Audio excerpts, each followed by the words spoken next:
We ended our last scenario by looking at empty nesters, where they had an average marriage, but the marriage was child-centered. The man may have been very busy at work, the wife was very busy taking care of children, or you were both very busy at work, but when you came back home, life revolved around those children.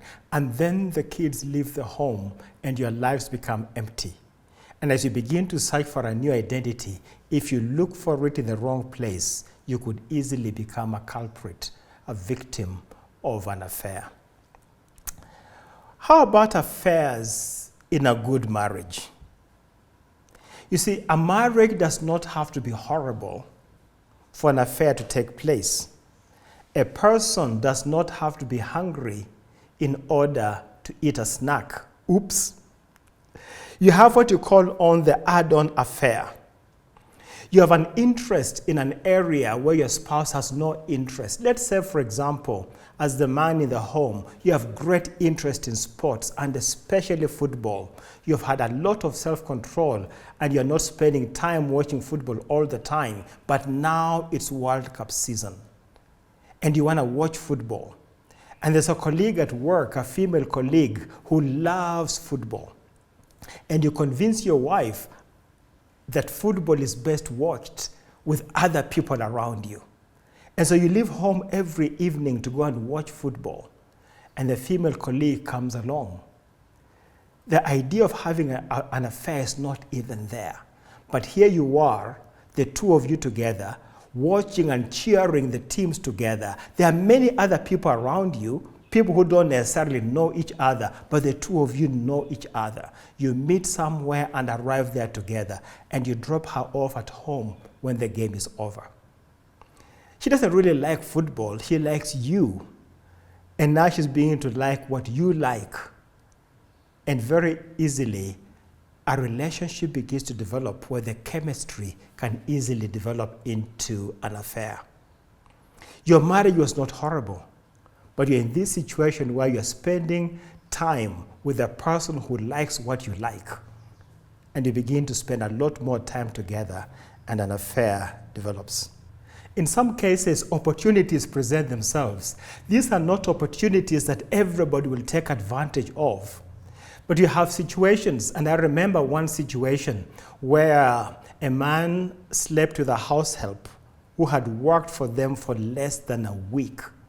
What happened in that situation? The wife took children to school early in the morning, and the man was left at home preparing to leave for work. And the house help took a shower and came out of the shower wrapped up in a towel. And for some reason, the man managed to convince her in that short time, and they had sex. The man was devastated later. When the wife came back, he confessed everything to her. He could not bring himself to understand why that happened. But when you begin to dig into the situation, the man had been premeditating something like that. The man had been struggling in his relationship with his wife, and the situation presented itself, and he just took care of it. Or perhaps you have a house help who walks around the house without a bra. Is that a big issue? Oh, yes, it is for men. I've told my wife, if our house help has no bra, ask her to put it on. If she doesn't have one, please buy her one. Men are attracted by seeing the nipples of women. Now, these are things you don't hear from pulpits, but they are true.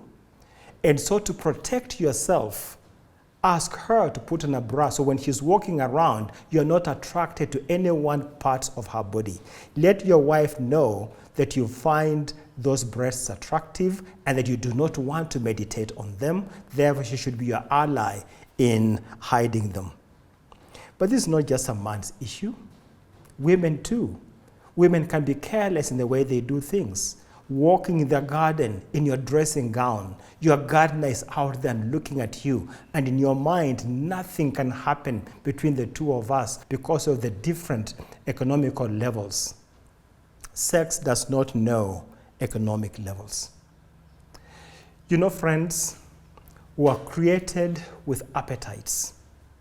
We have a desire for sleep. And if you don't sleep long enough, you will die. We have a desire for water. If you don't drink water long enough, you will die. We have a desire for food. If you don't eat food long enough, you will die. And we have a desire for sex. This is the one appetite which, if you don't fulfill, you will not die. Sex is never an emergency. So we're talking about affairs in a good marriage. A marriage does not have to be terrible for an affair to take place. Opportunities present themselves, and if the spouses had been premeditating on content that prepared their heart for an affair could very easily take place. How about the scenario of what people call the one-night stand or an affair on a work trip? When you think about King David and his situation with Bathsheba, it's really a sad situation, especially for a man after God's own heart. He was standing on the roof of his house, I suppose it was a flat roof, and he looks out and he sees this woman bathing. Right there, he should have thought, okay, if I keep on looking, I'm going to be enticed by this woman. He had the opportunity right there to take those thoughts captive and bring them to Christ. But what he did instead was to call someone else and ask him, who is that woman? So now you have two people here looking at the same woman, and this man turns to him and says, but that's Bathsheba. That's Uriah's wife. Second opportunity to take that thought captive. But when you're a king and everybody fears you, you have the audacity to call someone to look on a bathing woman, to be told who she is, and to proceed to call for her. So you send this man to go call for her. I can imagine that man going down the stairs thinking, what has befallen the king? This man walks with God, but what's going on?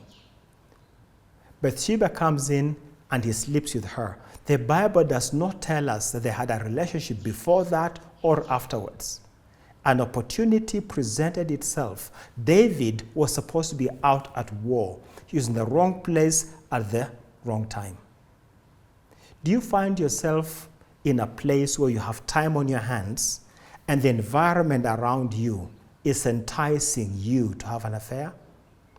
Run away. In situations where affairs are happening at the place of work, one of the scenarios there is perhaps your office is planning a large conference outside of your normal city. Let's say you live in Nairobi, you've got this big conference coming up in Mombasa in 2 days. And so you send your personal assistant to the conference center a day or two before the conference to make sure that everything is in place. And you, as the boss, you fly out the next day, a day before the conference. What have you just done? You've created a situation where there is anonymity, a situation where you can have conversations about the conference, but they could easily drift into other personal conversations. Money is involved. There is time. What are we waiting for? The touch factor. And a lot of affairs happen between office mates in that kind of context. They book rooms next to each other. The reason they give for that booking is so that they can access each other to talk about the conference. But you know what happens? They also access each other at midnight. Did that happen to you? Is it happening to you right now? You feel safe because the church crowd does not know your environment. You don't cross paths with them in your workplace. But the Lord knows. The scripture says, can a man hide himself in hiding places so I do not see him, declares the Lord? Do I not feel the heavens and the earth, declares the Lord? Friends, men and women can hide from each other to do things that they would be ashamed if the other knew about.